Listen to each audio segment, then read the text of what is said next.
My name is Harold Whitmore. I turned 76 this spring. And though my body has begun to betray me in ways I never imagined during the years when I worked from sunrise to sunset, my mind still clings to the small rituals that make life bearable. I live in a modest clapboard house on the outskirts of Cedar Rapids, Iowa, a place that once rang with the laughter of children and the bustle of family dinners, but now sits mostly silent except for the ticking of the grandfather clock in the hallway and the hum of the refrigerator in the kitchen. Every morning I wake up slowly, not because I'm lazy, but because rising has become an ordeal. My knees ache as if ground glass were lodged inside the joints, and my lower back protests the simple motion of swinging my legs over the side of the bed. Still, when I finally stand, I take a deep breath and remind myself that I am alive, that my heart continues to beat, and that despite the years that weigh on me, I am still Harold, not a ghost, not a burden, not a piece of furniture to be dusted around. The first thing I do, after washing my face and staring for a long minute into the mirror where I barely recognize the man staring back, is prepare breakfast. It has been my custom for decades to start the day with eggs and a slice of bacon or sausage, and if I feel indulgent, a small steak seared quickly in the pan until the outside is dark and the inside still pink. My late wife, Margaret, used to tease me, saying that I was half cow myself, for the amount of beef I consumed in my lifetime, and I would reply with a wink that the only reason I had the strength to split firewood and repair fences into my 70s was the protein she kept feeding me. She's been gone 8 years now, taken by lung cancer that appeared suddenly and consumed her in less than a season. And there are mornings when the smell of sizzling meat feels like the only tether that binds me to those years when she sat at the table across from me, sipping her coffee and telling me the small gossip of the neighborhood. Without her, the ritual is less about eating and more about summoning the memory of her presence, as though by seasoning the pan with the same pinch of salt and pepper, I can coax her voice back into the kitchen for a fleeting instant. The children, of course, have different ideas about how I should live. My son Michael, who works as a financial advisor in Des Moines, phones irregularly, always in a rush, always with that harried tone that suggests my words are one more obligation to be ticked off his long list of responsibilities. My daughter Elaine visits more often, though never alone. She brings her husband Greg, a tall man with the smug smile of someone who believes he knows better than everyone else, and their 2 children, my grandchildren, who now look at me with that mix of awkwardness and faint disdain teenagers reserve for those they see as obsolete. Their visits are not the kind I used to dream of in my 60s when Margaret and I imagined a house full of grandchildren running through the yard. Instead, they arrive with an agenda, cleaning out my fridge of what they call hazardous food, replacing butter with margarine, red meat with tofu patties, cream with almond milk, as if erasing my taste were the same as extending my life. They speak of cholesterol levels and doctors' recommendations with the gravity of prophets, and I listen silently because if I interrupt, if I defend myself, they dismiss me with that dreadful phrase, "Dad, you don't understand. You're too old to know what's good for you anymore." It is strange, after 76 years of living, after decades of paying bills on time, raising children, working 6 days a week to provide, burying a wife with my own trembling hands, that the same children now look at me as though I were a reckless boy needing supervision. I am still the man who built the porch they sit on when they visit, the man who taught Michael how to cast his first fishing line and showed Elaine how to ride a bicycle without training wheels. But in their eyes I am reduced to a figure of fragility, a body to be managed, a liability waiting for a fall. I cannot walk into a butcher shop without hearing Elaine's scolding voice in my head. "Do you want to end up in the hospital, Dad? Do you want us to plan your funeral next week?" The cruelty of those words lies not in their intention. They claim they want me alive, but in their assumption that my life is nothing but an equation of risks to be minimized, that pleasure, autonomy, and dignity no longer belong to me. In truth, I am not a reckless eater. I do not gorge myself on ribs or drown in grease. My indulgences are modest, an 8-ounce steak once or twice a week, cooked carefully, savored with a glass of red wine. It is not gluttony. It is continuity, a reminder of who I am and where I come from. Iowa is beef country. I was raised in the smell of barns and the sound of cattle lowing at dawn. My father worked the land until his lungs gave out, and every Sunday dinner was centered around a roast or a stew that my mother prepared, with hands hardened by labor but gentle in the kitchen. To reject meat entirely would feel like rejecting the heritage of my family, like erasing the taste of my youth. Perhaps the doctors would scowl, perhaps dietitians would wag their fingers. But to me, a life stretched longer at the cost of stripping away all that gives it flavor is not life, but a slow punishment. The neighbors still nod when they see me at the farmer's market, bag of fresh beef or pork in hand, though sometimes I catch their sideways glances, those brief flickers of curiosity mixed with judgment. Word has traveled, I suppose, through the tight channels of small-town gossip.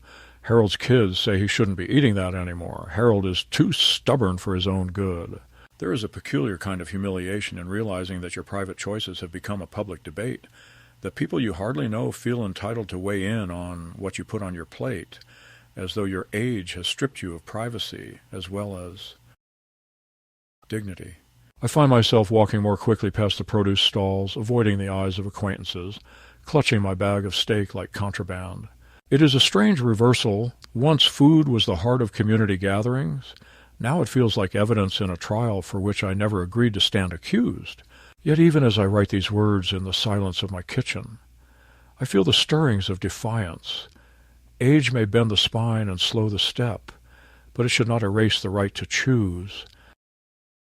My children believe they are saving me from myself, but what they cannot grasp is that every morsel of meat I chew is not just sustenance.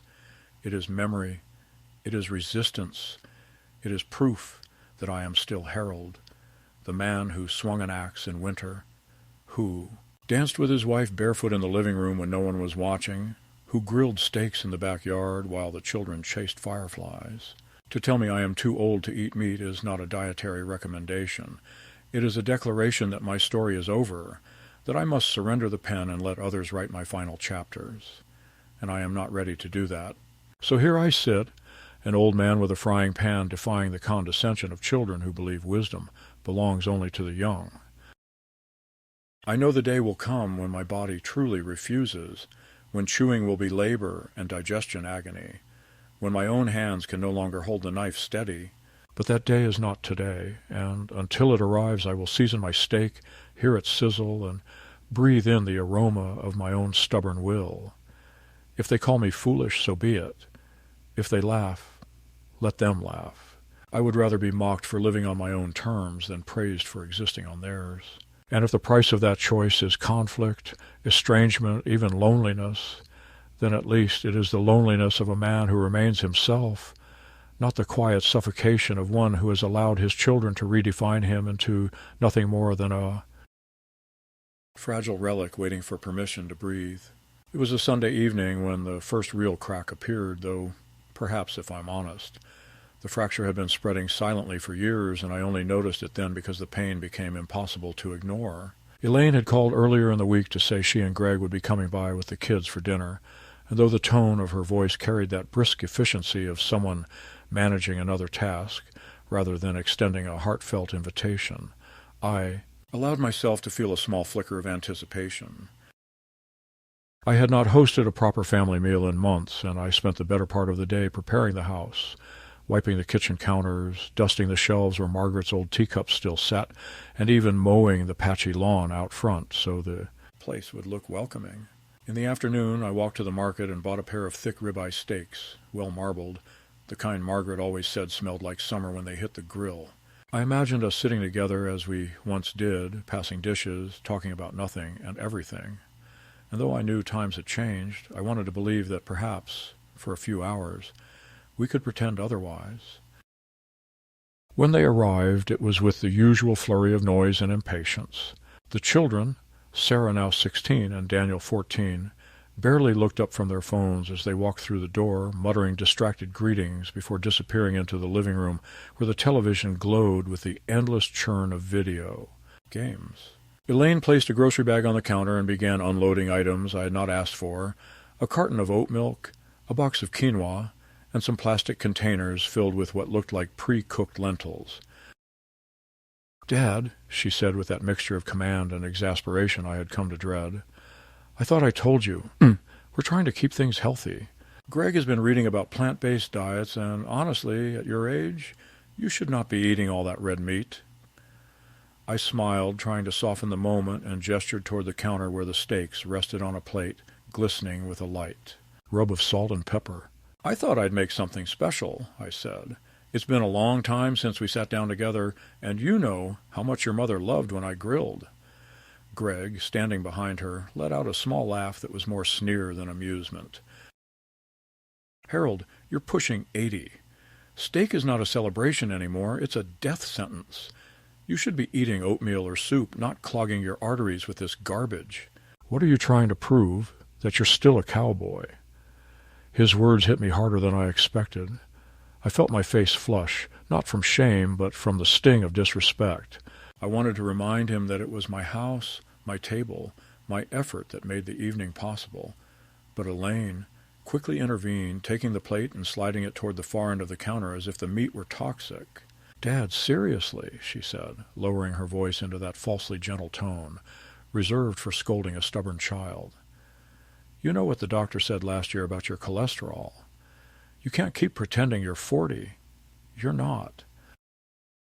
You need to think about us, about how we'd feel if something happened to you." Her words, framed as concern, felt more like accusation, and before I could respond, Sarah's voice floated from the living room. "Grandpa, you're too old to eat meat. Everyone knows it. You'll just choke or something." Laughter followed, the sound of both grandchildren mocking me from the safety of their glowing screens. And though I tried to tell myself they didn't mean it, that they were only parroting the words they had heard from their parents, the humiliation cut deep. I stood there for a moment, gripping the edge of the counter, the smell of raw beef mingling with the sharp scent of quinoa from Elaine's grocery bag, and felt the strange sensation of being displaced in my own kitchen. This was the room where Margaret and I had raised our children, where birthday candles had been blown out and Thanksgiving turkeys carved, yet somehow, in that instant, it no longer belonged to me. It had become a stage for their disapproval, a place where my choices were not honored but scrutinized, corrected, erased.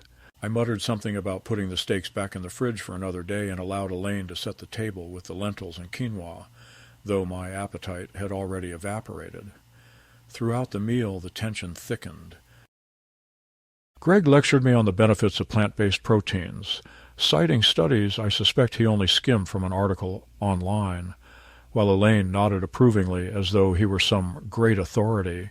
Every time I tried to change the subject, to ask Sarah about school, to ask Daniel about his music, my words were brushed aside or answered in monosyllables, and always the conversation returned to me, to my health, to what I should or should not be allowed to do. "We're just worried," Elaine repeated like a refrain. "We want you around for a long time."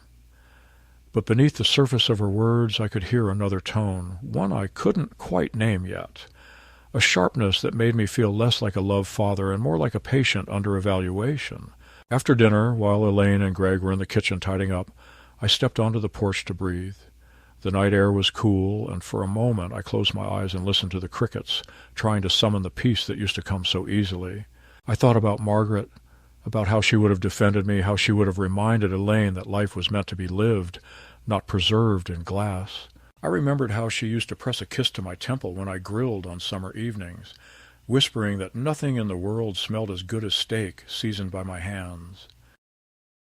The ache of her absence pressed against my chest, heavier than any cholesterol reading, and I realized then that what my children were taking from me was not merely food, but memory, identity, dignity.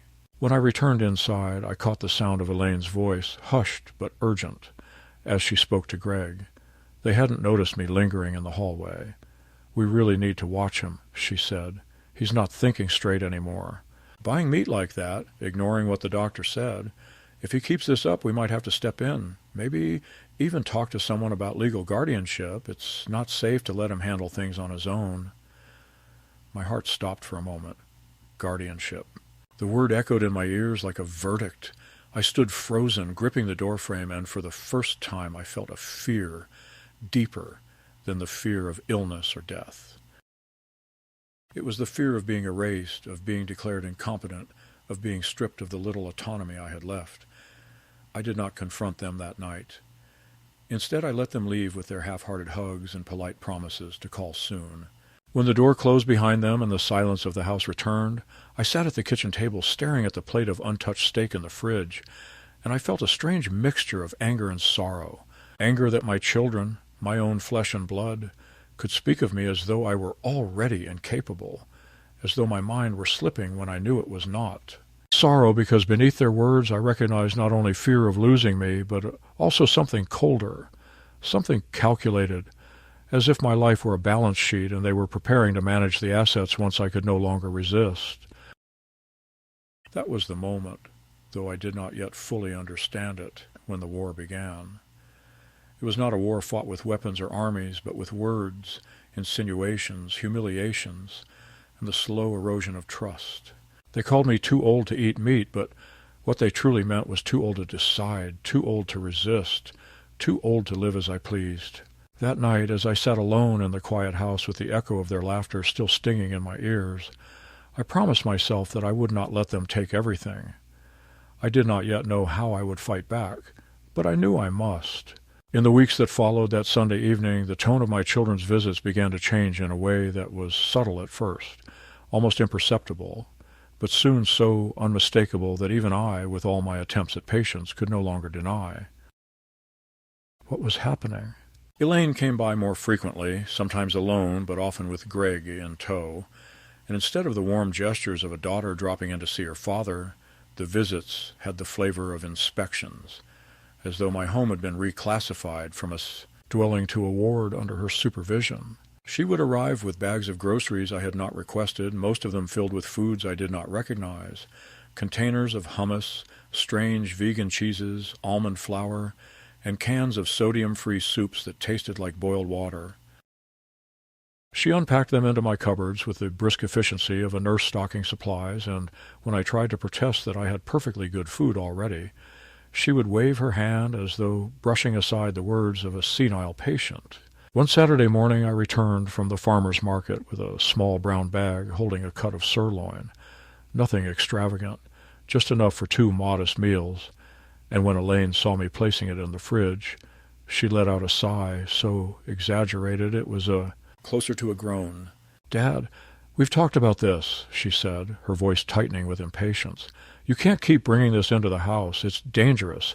Do you want me to throw it out for you?" The casual arrogance of that question struck me like a slap. Throw out my food in my own house, as if I were a child who had smuggled candy past a watchful parent. I told her firmly that the meat would stay, that I had chosen it and paid for it, and she responded with that dreadful look, a mixture of pity and superiority, shaking her head as if my insistence only confirmed her diagnosis that I was no longer in control of myself. Greg was worse. He had always carried himself with the air of someone convinced of his own superiority, but lately his remarks grew sharper, cutting at me under the guise of jokes. At one dinner, when I placed a pork chop on my plate, he smirked and said, "Careful there, Harold. You'll snap your dentures on that before it reaches your stomach." Sarah and Daniel laughed, delighted to see their grandfather reduced to a punchline, and though I forced myself to swallow both the food and the humiliation, inside I felt the embers of resentment glow hotter. It was not merely the words, but the way they looked at me afterward with that half-amused, half-pitying gaze, as though I were a clown in the slow act of stumbling toward the grave. The grandchildren, once the light of my life, had learned to mimic their parents' disdain. They no longer asked me to tell them stories about when their mother was young, no longer begged me to show them how to whittle a piece of wood or teach them how to bait a hook. Instead, they filmed me with their phones when I was not aware, whispering to each other and stifling laughter. And later, Elaine showed me a short video Sarah had uploaded online. In it, I was cutting into a piece of roast beef with deliberate care, my hands shaking slightly from arthritis. And the caption read, "Grandpa thinks he's still 20. Too old to chew meat without choking." The comments from strangers, many of them mocking, some cruel, burned deeper than I cared to admit. I had lived long enough to bury my wife, long enough to see my hair turn white, but nothing prepared me for the experience of being ridiculed on the glowing screens of people I would never meet. My dignity reduced to entertainment. It was not just the food anymore. Slowly, other liberties began to vanish under their care. Elaine insisted on taking my car keys, claiming that my reflexes were too slow, though I had never been in an accident and still drove cautiously around town. When I resisted, she enlisted Greg, who said bluntly, "Do you want to kill a family on the road, or yourself? You're not fit to drive anymore." I tried to argue that driving to the market was one of my few remaining pleasures, but they had already made up their minds. Within a week the car was gone from the driveway, and I was left to rely on them for errands, a dependence that cut far deeper than they could understand. I felt trapped, diminished, as though each small freedom removed was another brick in the wall they were building around me. The nadir of this first escalation came on the evening of my birthday. For 76 years I had marked the day not with grand parties, but with simple traditions. Margaret would bake a cake, the children would gather, and I would grill steaks in the yard no matter the weather, sometimes shivering in a coat by the barbecue if the snow fell thick, but always with the conviction that a man should celebrate his years with the food he loves most. This time Elaine announced she was taking over the planning, and though I tried to smile and allow her the gesture, I felt a chill of foreboding. On the day itself, the family arrived with a large cooler, cheerful voices filling the kitchen. But when the dishes emerged, they were not the foods of my memory. Instead of steak or roast, they set before me a plate of pureed vegetables, broccoli mashed into a green paste, carrots softened into pulp, and a small mound of flavorless lentil patties. "Happy birthday, Dad," Elaine said brightly, raising a glass of sparkling water. "We want you to make it to 90. So here's to many more years of healthy choices." Everyone clinked glasses, even the grandchildren, and laughter bubbled around the table. I forced myself to lift my own glass, but the shame was so sharp it felt like a knife turning inside me. The children began to chant in playful tones, and "No more steak for Grandpa, no more steak," as if it were a nursery rhyme, and Greg added, "We'll get you a blender next year so you don't have to chew it all." Sarah filmed the moment, giggling, and Daniel patted my shoulder with mock sympathy, saying, "Don't worry, Grandpa. Soon you'll forget you ever liked meat." I wanted to speak, to slam my hand on the table, to tell them that this was not care, but cruelty disguised in smiles. But the words stuck in my throat. The room blurred, and for the first time in my life I felt not only old, but erased, a relic displayed at the head of the table for their amusement, stripped of the dignity that even age should not deny. That night, after they left with their leftover lentils and their laughter still echoing in the hall, I sat in the kitchen staring at the darkened window. In my refrigerator, the steak I had bought in secret 2 days earlier remained wrapped in butcher's paper, hidden behind the containers of quinoa Elaine had placed there. I took it out, unwrapped it slowly, and held it in my hands. It was not just meat, it was memory, identity, defiance. Tears blurred my eyes as I realized what my birthday had become, not a celebration of life, but a rehearsal of my submission, a declaration that I was too old to choose, too old to eat, too old to live on my own terms. From that night forward, I understood that the battle was no longer about food alone. It was about control, about whether the years I had left would be mine or theirs. And though the humiliation still burned in my chest, it also kindled something else, a spark of defiance that whispered I would not surrender quietly, that the man who had worked, fought, loved, and endured would not let himself be caged in his own home. It was during the spring, when the air first began to soften after the long Midwestern winter, that the situation shifted from mere irritation and humiliation into something darker, something that made me feel as though the very ground beneath my life was being rearranged without my consent. I had convinced myself that perhaps the birthday incident had been an aberration, an excess of misplaced zeal disguised as concern, but what followed proved it was not a single misstep. It was the start of a deliberate campaign, and I was not the participant but the object, a man being managed rather than respected. The moment that crystallized this change came at a Sunday gathering, one that I had agreed to attend at Elaine's insistence. She had told me it would be just a small family dinner, and though I hesitated, Still stung from the birthday humiliation, I told myself it would be cowardly to hide away, that perhaps things would be gentler this time. I dressed carefully, pressing my shirt and combing what little hair I have left, and I even brought a bottle of red wine I had been saving since before Margaret died, thinking maybe, just maybe, we might share something resembling warmth. The house was crowded when I arrived, not just my children and grandchildren, but a couple of their friends from the neighborhood, a man in a neatly tailored suit, and his wife, both around Elaine's age, with those polished smiles that tell you they are used to being admired. At first I thought nothing of it, but as dinner began I realized that my presence had been drafted into a performance. Instead of a simple family meal, it became a stage for Elaine and Greg to showcase how they were taking care of me. And the centerpiece of that performance was my supposed incapacity. The table was laden with dishes that looked colorful but tasted like cardboard, steamed vegetables, saltless casseroles, some grain salad that clung to the fork like glue. I tried to be polite, though the smell of it made my stomach ache for something honest.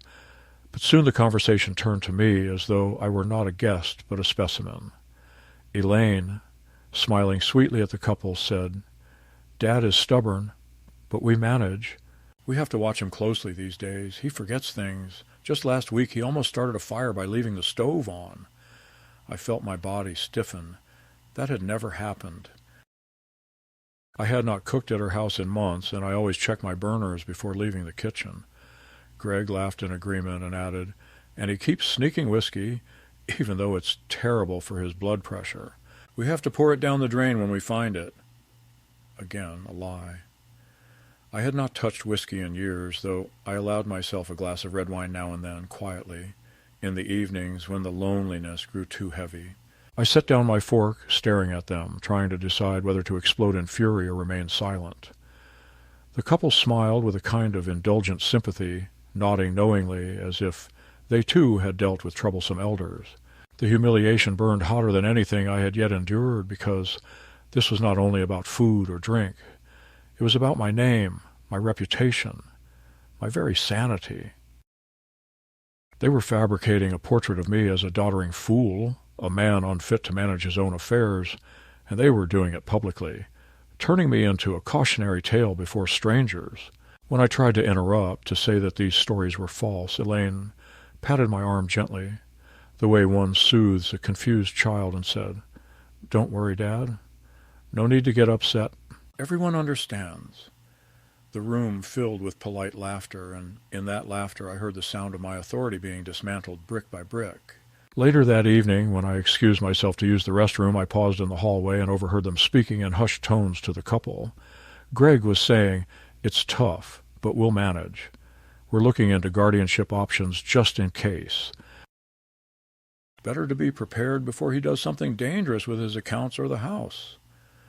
The man responded with sympathetic murmurs, and Elaine sighed theatrically, adding, "He doesn't realize it yet, but we're only protecting him from himself." My heart raced as I stood there, hidden in the shadows, listening to my daughter, my own flesh and blood, quietly plotting to take away the independence I had fought so hard to preserve throughout my life. Guardianship. The word carried with it the image of being locked away, decisions made for me, my money, my home, my daily choices all siphoned into their hands under the banner of protection.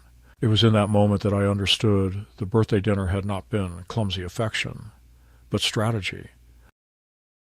I returned to the table with my face carefully composed, forcing a smile, because I understood that revealing my anger would only feed their narrative, would only become another story of my outbursts. Inside, however, something cold and steady began to form. I had tolerated their condescension, I had endured their jokes, but this was different. This was no longer about whether I ate steak or quinoa. It was about whether I remained a man or became an object. I felt the weight of Margaret's absence then more than ever, because she would have known how to confront them without breaking apart, how to shield me with her quiet but unshakable dignity. Without her I was alone, but alone did not mean powerless. That night when I returned home, I sat in the dim kitchen and poured myself the glass of wine I had meant to share with them.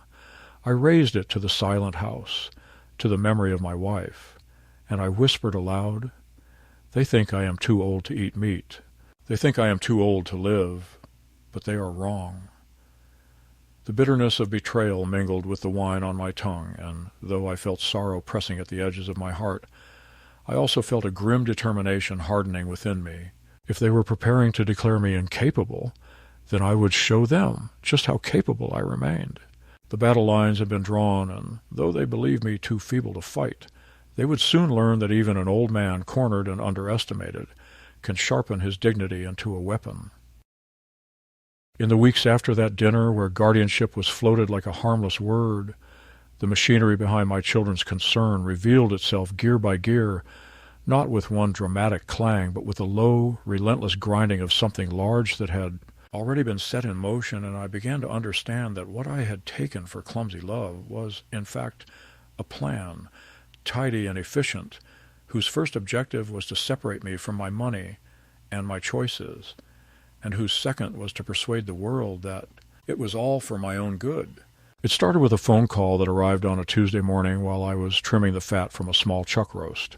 A call from Elaine, delivered in that clipped professional tone she uses when she wants to make sure no one mistakes kindness for negotiation. She said she had scheduled a routine wellness check with a geriatric care manager recommended by a friend, and that the lady would stop by to make sure the house is safe and you're eating properly. And though I said I hadn't requested any evaluation and didn't need a stranger to tell me how to live in a home I built with my own hands, Elaine breezed past my objection as if it were a gust of wind or rattling a closed window, and assured me it would be quick, painless, and entirely for my benefit. The woman arrived 2 days later in soft-soled shoes and a smile that never reached her eyes, carrying a clipboard fat with forms, and she walked through my rooms with the air of a landlord inspecting a tenant, opening cabinets, peering into the refrigerator where I had tucked my roast behind the plastic tubs of quinoa and steamed vegetables Elaine delivered like rations, asking me, in a voice sweetened for the very old, to count backward by sevens and to remember 3 words: apple, table, penny, before asking me to repeat them again while she timed me with her phone. I did as she asked, not because I felt obliged, but because I wanted the record to show, even in her tidy handwriting, that my mind was not the crumbling barn they wished to paint for the court. When she left, she patted my shoulder and told me, with practiced gravity, that independence is wonderful as long as it is safe, and only later did I learn that her visit had generated a report, and that report had been forwarded to a lawyer I had never met, and that lawyer had attached it to a draft petition for temporary guardianship bearing my name in the space reserved for the incapacitated. On the Friday after her visit, I experienced the new humiliations of a man whose children have raised quiet flags in places he cannot see. At the butcher's counter, where I have bought meat for 40 years, my debit card was declined, and when I told the butcher there must be a mistake, he leaned in with the embarrassed sympathy of a man asked to enforce an order he does not agree with, and said that my daughter had been by that morning with a printed note. She asked them to tape all but invisibly to the register, "Please call me if Harold attempts to purchase red meat. Doctor's orders." And though the butcher shrugged and said he was sorry and that he didn't like to stand between a man and his supper, the damage was done, because the clerk in the line pretended to study the gum while listening, and a woman I recognized from church pretended not to recognize me, and in that shame I felt something both childish and very old, the hot flush that says you have been reduced in public, and a calm beneath it that says you will not forget who did it. At the bank that afternoon, I learned why the card had failed. Elaine had spoken to the branch manager, a man young enough to be my grandson, and filed a vulnerable adult alert on my accounts, which triggered new limits and demanded that any transaction above a modest threshold require verification by a designated family contact. And when I told the manager that I had not designated my daughter to manage my purchases, he smiled gently and said the alert was temporary, a precaution until we get things sorted, and he asked if there was anyone else who could help me with my finances and whether I had considered a durable power of attorney to simplify matters. And in that moment I understood that my daughter had not merely wagged a finger at my diet, but had laid hands on the livers I had kept safely under my own control for 7 decades. The grandchildren, who had once begged me to show them how to flip a steak without losing the juices, now played constable and customs officer in my kitchen, opening drawers and tapping on jars as if they contained contraband, narrating their search for their social media audience with the cheerful cruelty of the young who have not yet understood that dignity is a currency you never stop needing. Sarah found the wrapped butcher paper, where I had hidden it behind the lettuce, and held it up like a seized weapon while Daniel filmed and snickered, and when Greg entered, he performed surprise, took the package from her hand, and read aloud the weight and cut as if he were reading a charge in a courtroom, then dropped it into the trash with a theatrical sigh and announced, for the benefit of his invisible viewers, that this house was now a meat-free zone, because letting Grandpa buy steak is elder abuse he commits against himself. Elaine, who used to cry when she scraped a knee and I carried her inside, told me that she had changed the locks on the garage because she was afraid I would use the grill unsupervised, and I discovered the next day that she had removed the propane tank altogether, leaving the metal body like a plucked bird in the corner as a reminder of the things I was no longer allowed to do. Then came the paperwork, a blizzard of envelopes that arrived thick and official, and each one was another signpost on the road they had chosen for me. A letter from Social Security informing me that an application had been filed to appoint a representative payee for my benefits because of reported difficulty managing funds, a packet from a senior living facility called Heritage Oaks, welcoming me for a pre-reserved respite stay, beginning the 1st of next month with a non-refundable deposit already paid from an account in my name that I had not authorized them to touch, and a cheerful brochure from a nutrition service for older adults, confirming my subscription to a weekly delivery of pureed meals billed quarterly to my card. At the local SSA office, where the fluorescent lights hum with a kind of weary government song, I waited my turn and told the clerk that I needed to revoke whatever application had been submitted in my name, and she showed me a form with Elaine's handwriting and a box ticked that claimed I had suffered memory impairment. And though the clerk was kind and reversed it with a frown that told me she had seen this before, I felt the peculiar helplessness of a man who must defend the obvious truth of his own competence against the soft armies of paperwork and procedure. In the middle of all this, I went to church on a Sunday because I needed to sit somewhere that reminded me of Margaret's hand in mine and of the long, slow rhythm of something larger than our little wars. And as I walked down the aisle to my usual pew, I heard the murmur of whispers that carry no words you can quote later, but leave a wet film you cannot wash off. After the service, Pastor Tom approached with the earnest face of a man summoned to an intervention, saying he had received a call from Elaine, who was worried about your diet and your decision-making, and would I be open to prayer and perhaps a conversation with a counselor about accepting the changes of age. And I thanked him for the prayers because I won't turn down a blessing, but I told him as calmly as I could that acceptance of age does not include surrendering one's right to chew, and that living a few more years in the absence of joy is a sentence, not a gift. In the parking lot, a neighbor I have known since our kids played in the same t-ball league asked me, with that chirping concern people use when they are sure of their goodness, whether I had considered a plant-based transition, and I smiled and said I had considered a transition back to minding one's own business. Financial bruises began to appear like fingerprints after a rain. A bill arrived for a credit card I had not opened. The charges, a tidy list of purchases that smelled like Greg, sports club, the initiation fees, specialty coffee subscription, premium, streaming bundles, and when I called the company, the woman on the line told me the application had been completed online using my Social Security number and a phone number that matched Elaine's. And though the charges were eventually reversed, the knowledge remained a bitter little seed from which suspicion sprouted like a weed.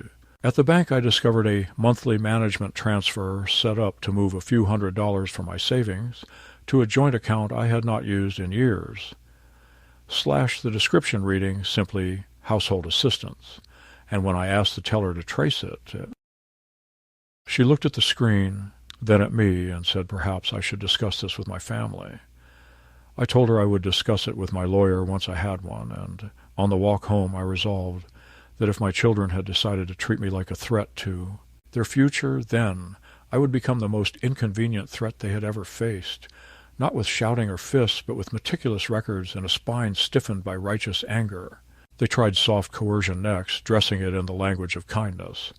Elaine arrived with a brochure for a trial week at Heritage Oaks and suggested we take a drive just to look, and when I demurred, she told me keeping an open mind was a sign of maturity, as if I were the child this time and she the parent, and Greg chimed in with a sermon about falls and bathroom hazards and the tragic statistics of men my age who break a hip and never recover, and I listened without interrupting because interruption would only have been fed into their file as evidence of agitation.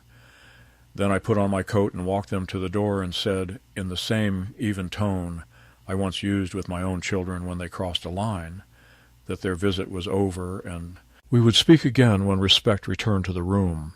The next day a woman from Adult Protective Services knocked, apologetic, to perform a wellness check based on an anonymous report of self-neglect and unsafe cooking practices. I showed her the kitchen, clean as any hospital, the list of medications, neatly labeled, the calendar where I mark appointments and bill dates, the pantry stocked not only with the soft foods Elaine approves, but also with the meat I refuse to apologize for, and though she left satisfied, promising to note that I required no intervention, the indignity of being evaluated like a stray dog clung to my clothes long after I closed the door. That evening the butcher called me at home, his voice gruff with embarrassment, because Elaine had returned to his shop with a typed letter on a lawyer's letterhead stating that, until further notice, any vendor who knowingly sells high-risk foods to Mr.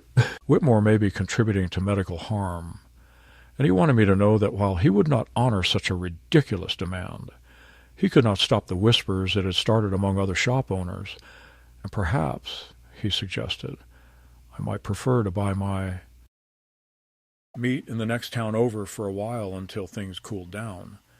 I thanked him not because I agreed, but because he had shown me a small loyalty, and the next morning I drove, on a borrowed car, a neighbor lent me with a wink because he had heard about my keys being confiscated, to a butcher in a town where my name meant nothing, and I bought a modest selection of cuts I could freeze, not out of fear, but to make a point that even an old man can adapt when others try to tighten the noose of inconvenience around his neck. By then I had begun to keep a ledger, a habit learned long ago in the shop when numbers told the truth even when people did not. In it I recorded dates, times, names, the phrases people used when they thought they were being kind but were actually sharpening the knife, the transactions Elaine initiated without my consent, the appointments scheduled for me as though my days were an open field anyone might plant. And as the pages filled, I noticed something that turned the raw ache of betrayal into a colder resolve. There was a pattern not only in the humiliations but in the timing, a rhythm that suggested money was the metronome because each wave of concern, the meal plans, the doctor's letters, the wellness checks, arrived just after some financial move was attempted, a freeze at the bank, a credit application, a deposit to the senior facility, and I realized that their argument about meat was not a debate about cholesterol, but a campaign to establish a narrative of incompetence, strong enough to justify stepping into my accounts and, eventually, my house. They pressed again one afternoon with a stunt that would have been farce if it had not been so grave. Elaine and Greg arrived unannounced with a mobile notary and a stack of documents clipped together, and they said there had been a misunderstanding with the bank that a limited financial power of attorney could clear up, temporary and revocable and strictly for my benefit, and how lucky that the notary was in the neighborhood today and could witness my signature, and how fortunate that Sarah and Daniel could serve as additional witnesses because it takes a village, and I felt the room tilt for a moment as I pictured myself signing away the last of my defenses under the hot lights of their impatience. Then I breathed, asked for my reading glasses, and read every line slowly while they shifted in their seats, and when I reached the clause that granted broad authority not only to manage accounts, but to open new ones, to sell property, to endorse checks, I set the pages down and said evenly that any document that gave another adult the right to sell a house he did not buy could not be limited. And I stood, not shaky at all, and walked to the front door and held it open, when Greg rose quickly and placed his hand around my wrist as if to suggest that frailty would make me easier to steer. I looked at his hand and then at his face until he removed it, and I said again, in a quieter voice that somehow carried more weight, that they would leave now. They threatened to call APS again, and I said they were welcome to call whomever they liked because truth is not afraid of a clipboard. And the notary, a woman who had intended to spend 10 easy minutes witnessing something she did not understand, fled down the steps without looking back. That night, unable to sleep, I sat at the kitchen table under the pool of lamplight and thought about Margaret, about how she would have handled this with grace and maybe a touch of mischief. And I began to consider that if they were intent on turning my life into a case study, then I would give them a study they would not forget, not a shouted confrontation or a lawsuit announced in the newspaper, not yet, but something that would expose the brittleness of their smug certainties and remind them in a way they could neither deny nor spin that I am still a man who decides what goes on his plate. I started to plan a dinner, a proper family dinner like the ones we used to have when the kids were small and the world felt large and simple, but this time I would decide the menu and the script, and I would do it with the patience of a slow braise, preparing dishes that would look and smell like the approved foods they prefer while being, in their essence, the very thing they had tried to strip from me. I took out old notebooks where Margaret had jotted down recipes, and I called an old friend from church who once worked as a chef and asked him about flavors that can wear masks, mushrooms that can cloak the depth of beef, herbs that can dress a broth until it reads as vegetable to the nose, grinding and slow-cooking cuts until they surrender their secrets into sauces that pass for something else entirely. And as we spoke, I felt not the thrill of vengeance, but the steadier satisfaction of reclaiming a tool I had always owned, the quiet, stubborn art of feeding people and, in feeding them, telling them something true. The next morning Elaine texted a curt little message whose politeness could not hide its threat. "No more meat in the house. Consider this your last warning. We will do what is necessary in dienam." And I looked at those words for a long time, then put the phone face down beside the cutting board, took a deep breath, and set about sharpening my knives, not as weapons, but as instruments of an old man's craft. Because if they believed that calling me too old to eat meat would shame me into surrender, they had forgotten who taught them to sit at a table, who paid for the roof under which they now planned their little confiscations, and who, even when pushed to a corner, could still invite them to dinner and, with a steady hand, feed them their own words. The night of the dinner I had planned arrived with a calmness that belied the storm inside me, and for the first time in months I felt like the master of my own house again, not a patient under surveillance or a subject of whispered reports, but a man who had chosen every detail of the evening with the precision of someone preparing both a feast and a lesson. I rose early that morning, sharper than I had felt in years, and laid out the cuts of beef I had purchased discreetly in the next town over, meat that I seasoned slowly with Margaret's old blend of garlic, rosemary, and cracked pepper, letting it rest as the flavors worked their way in. In the pot on the stove, a broth simmered with bones and onions until the whole house smelled of warmth, though I masked the aroma by sautéing mushrooms and vegetables so that when the children arrived they would believe it was only lentil stew and roasted root crops. I worked for hours, kneading dough for bread, layering a casserole that looked like eggplant and quinoa, but carried within it the richness of ground beef cooked so tender it could fool even the most suspicious tongue. And by late afternoon, the table was set, the candles waiting to be lit, the wine breathing in its glass. When they walked in, Elaine first, brisk as ever, Greg behind her with his habitual smirk, the grandchildren glued to their phones, I greeted them with the kind of warmth I had not shown in weeks, the warmth of a host in command of his evening. They looked surprised but pleased, as though they had won a small battle by coaxing me back into what they called normal routines. Elaine commented that the house smelled good, though she wrinkled her nose as if unsure what exactly she was inhaling, and Greg joked about whether the fire department should be on standby. I let their words slide off me because tonight they would learn that underestimation is the most dangerous mistake you can make with an old man who has nothing left to lose. We sat, and I ladled out bowls of the broth, rich and dark, while explaining in casual tones that it was a new recipe inspired by a vegetarian cafe downtown. They accepted the bowls without suspicion, and I watched as they tasted, nodding approval, remarking on the depth of flavor. Sarah even said, "See, Grandpa, you don't need steak to make something good," and I smiled inwardly at the irony. The bread was passed, the casserole unveiled, plates filled with generous portions of what they thought was safe. Meatless fare, and as they ate, praising the tenderness, I felt a steadiness in my chest, not triumph, but justice, the satisfaction of having quietly reclaimed my role at the table. Then, when they were deep into their second helpings, I set down my fork and spoke in the calm, deliberate tone of a man testifying at his own trial. "You've been telling me for months that I am too old to eat meat, too old to choose for myself, too old to know what's good for me.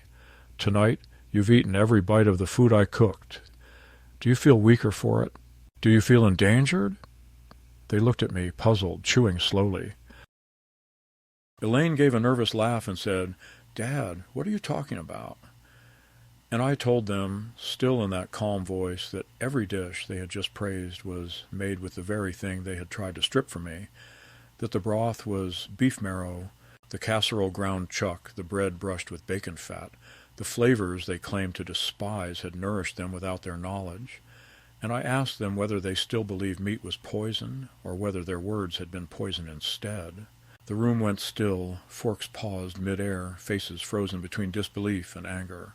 Greg was the first to recover, slamming his hand on the table, shouting that I had tricked them, endangered them, that this was proof of my instability, and Sarah shrieked that she would vomit if she had eaten dead animal. Elaine's face turned pale, her lips trembling not only with fury but with the recognition that she had been outmaneuvered, that the narrative of incompetence she had built so carefully had cracked under the weight of her own hypocrisy. I raised my hand to quiet them, and when they fell silent I leaned forward and said, "You called me too old to eat meat. Tonight you ate it yourselves, and you thanked me for it. You have been fed your own words, and they taste no better than mine." I could see the grandchildren's faces flush, not with shame, but with the discomfort of children who realize too late that their mockery has circled back on them. Elaine tried to recover, insisting this was reckless, that I had proven nothing but my own inability to follow doctor's orders, but I was ready. I stood, walked to the cabinet, and retrieved the small recorder I'd purchased weeks before, the same one I had left running on the counter during their visits, the one that had captured their discussions about guardianship, about freezing my accounts, about locking me away in a facility while using my name to siphon funds.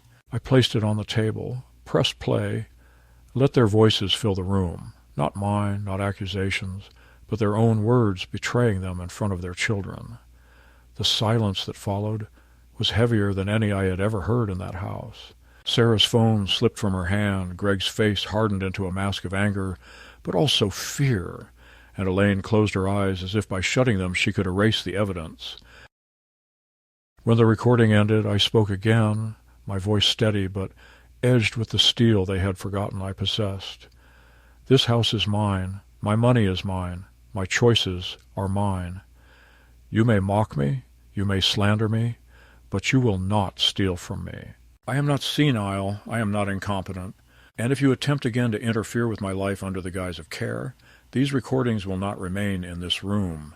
They will go to my lawyer, to the bank, to the court, to every person you tried to convince that I was unfit." Elaine began to weep then, not from remorse, but from the collapse of her strategy, and Greg muttered curses under his breath, glaring at me with the look of a man who has discovered that the prey he thought cornered still has teeth. I felt no triumph in that moment, only the weary satisfaction of justice served, a justice not delivered by the courts or the agencies, but by my own hands at my own table. For the first time in months I saw them stripped of their superiority, not children guiding an old man, but schemers exposed in front of their own offspring. And though the weight of their betrayal still pressed on my chest, I also felt a measure of release. because I had taken back what they tried to take from me, my voice, my authority, my dignity. When they left that night, angry, shaken, unable to look me in the eye, I stood at the door and watched their cars disappear into the dark street. The house was silent again, but it was a different silence, not the silence of defeat, but the silence of survival. I walked back to the table, where the candles still burned low and the dishes sat half-finished, and I poured myself a final glass of wine. Raising it toward the empty chair where Margaret once sat, I whispered, "They thought I was too old to eat meat, but tonight they learned I am not too old to defend myself." And as I drank, I felt not young again, not invincible, but steady as the oak beams above me, a man who had been tested and had not yielded. In the quiet that followed their departure, I washed the dishes slowly, not because they needed it, but because the warm water steadied my hands, and the circular motion of a sponge over a plate felt like a way to smooth the jagged edge of the night. And when the kitchen was clean and the candles were puddles of wax, I sat with a pad of paper and began to write down the things that would change. In the morning, I took that list to an elder law attorney recommended by my old friend from the hardware store, a woman with a level gaze who didn't talk to me like I was a fragile clock. With her, I drafted a living trust that names a bank fiduciary. As successor trustee, a springing power of attorney that triggers only if two unrelated physicians certify incapacity, and a healthcare directive that places decision-making with my pastor and a neighbor who knows the difference between caution and control, while explicitly excluding my children from any authority over my body or my accounts. I asked that my will be revised so that the bulk of my estate funds a community supper program at church in Margaret's name, a fund that buys real food and serves it hot to people who would rather be full than fashionable. And I left a smaller portion for Sarah and Daniel that vests if and only if they complete a simple requirement I think their grandmother would have approved. Spent 12 Sunday evenings over a year serving meals there, no selfies, no hashtags, just aprons and plates and the soft knowledge of what dignity tastes like when it is handed to you by someone who remembers your name. None of this was revenge, not really.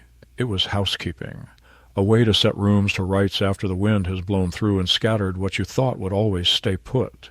The calls came for a while with the erratic rhythm of guilt, Elaine sobbing on a Tuesday evening to say I had humiliated her, Greg on a Thursday afternoon threatening to consult another lawyer, Sarah texting paragraphs that felt like comments meant for an audience instead of a grandfather, Daniel sending a single line that read, "I didn't know," and I answered only once, to tell Elaine that the door in my life is not locked from the inside, but she will need to knock and wait. And when I open it, she will need to come in empty-handed, not with forms or plans, but with the plain apology a daughter can give a father when she remembers he is a person and not a project. I rekeyed the locks anyway, not out of fear, but to mark the line I had drawn, and I gave a spare to my neighbor Ruth, who checks on me without making a show of it, and leaves rhubarb pies on my stoop when the season is right. At church, Pastor Tom prayed with me in a side pew and then asked, in that honest way of his, how I wanted him to speak if gossip came around again. I told him the truth doesn't need a speech, just a short sentence that lands like a stake. Harold is. Managing Harold is not alone. Harold is in God's hands and also his own, and that was the end of it there. The butcher in town waved me back behind the counter one slow afternoon and pressed a wrapped package into my hands with a grin that said the world still contains small loyalties. He told me the gossip had drifted on like smoke and that anyone who raised an eyebrow could take their business to the freezer aisle. I have found that if you leave people to choose between spectacle and decency, most will eventually remember what decency feels like, the way muscle remembers a movement learned in youth. I did not expect forgiveness to arrive like a trumpet, and it didn't. It came in modest pieces and sometimes in silence. I took the grill out of the garage again and replaced the tank by myself, slower than I once did, but steady. And on the first warm evening of June, I set a ribeye on the grate and listened to the old music of fat meeting flame. And in that sound I heard Margaret laugh, the laugh she saved for moments when I had made something right with my hands, and I set a second plate on the picnic table as I used to, and then, after a minute, I set it back in the cupboard because I have learned that this new life is not about pretending the empty chair is full, but about honoring the space it keeps. On Thursdays, I drive to the community hall and chop onions for the supper crew, and the first time a man around my age told me the stew tasted like the kind his mother made, I felt a private relief, because the best defense against being turned into a symbol is to be useful at something ordinary. Sometimes Ruth joins me and we ride home with the windows down, smelling like broth and smoke, and I think of all the small ways dignity is rebuilt, one pot washed, one table wiped, one person looked in the eye without the need to fix or classify them. As for my children, I decided I would not be the bailiff of their punishment. Time is good at carving its own sentences, and I have no wish to be the warden of a prison I'd have to visit every day. I wrote each of them a letter in longhand, not to scold or defend, but to set down the terms on which we might walk the rest of the road without tripping each other. There will be no recordings and no tests, no surprise appointments, no conversations. About my diet. There will be dinner here once a month if they choose, and I will cook, and they will eat what is served, or they will eat later somewhere else. And if they come, they will speak to me as a man who raised them, not as a problem to be solved. I placed a copy of those letters with my lawyer because clarity is a kindness, even when it feels like a wall. And then I folded the originals and mailed them with stamps from the roll Margaret bought long ago with the cardinal on it, a little red, a bird flying through a field of white, a reminder that small, bright things still cross the distance between us, whether we deserve them or not. I am not naive enough to pretend the wound is gone. There are mornings when I wake and reach for the old phone, think of dialing Elaine to tell her about the way the light looks on the neighbor's maple, then remember the weight of the things she said, and the machine of the plan she built, and set the receiver down again. But there are other mornings when the coffee smells like it used to, and the pan warms under my palm, and the steak sears just so, and I cut it with a knife I sharpen myself and eat it slowly, not in defiance any more, but in gratitude, because the taste is not just meat, it is a stubborn proof that a man's last right is to be faithful to his own ordinary joys. They called me too old to eat meat. Perhaps in the arithmetic of years I am too old for many things. What I am not too old for is choosing, for blessing what is on my plate and who's at my table, even if it is only me, even if the blessing is whispered, even if the listening ear belongs to the woman I loved and the God who keeps the ledger of what we tried to do with the time we were given. When I finish, I wash the dish, wipe the counter, and open the window to let the evening in.